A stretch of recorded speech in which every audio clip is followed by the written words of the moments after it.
Welcome back to You Heard It Here with Dr. Gary.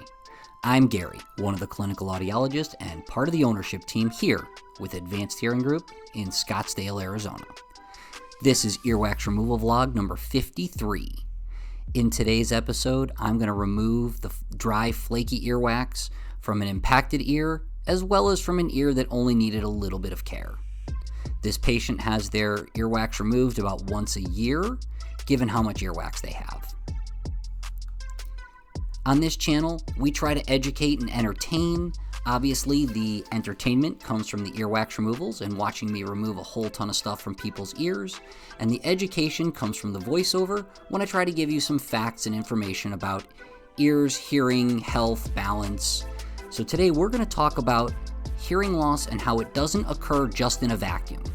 There are many comorbidities associated with hearing loss. If you have any of these other issues, you may be at a higher risk for hearing loss.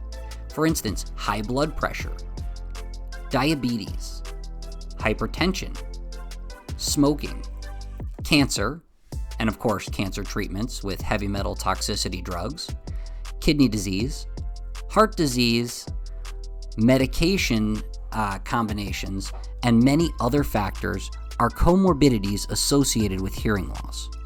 All too often when we think about hearing and hearing loss, we view it in a vacuum.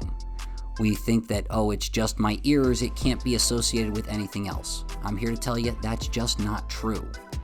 Your body works together, there's all sorts of things that can happen, and these are just some of the comorbidities associated with hearing loss. There we go with the nice completion of the first ear. Now we're going to switch to the other side. You see the same texture of the wax, but it's definitely not nearly as full. We're going to use the curette to get that out of the way, get a good view of the eardrum, and then that'll be it. If you like these wax removal videos, please take a moment to like and subscribe. This has been You Heard It Here with Dr. Gary. Thank you for watching. I'll see you in the next video.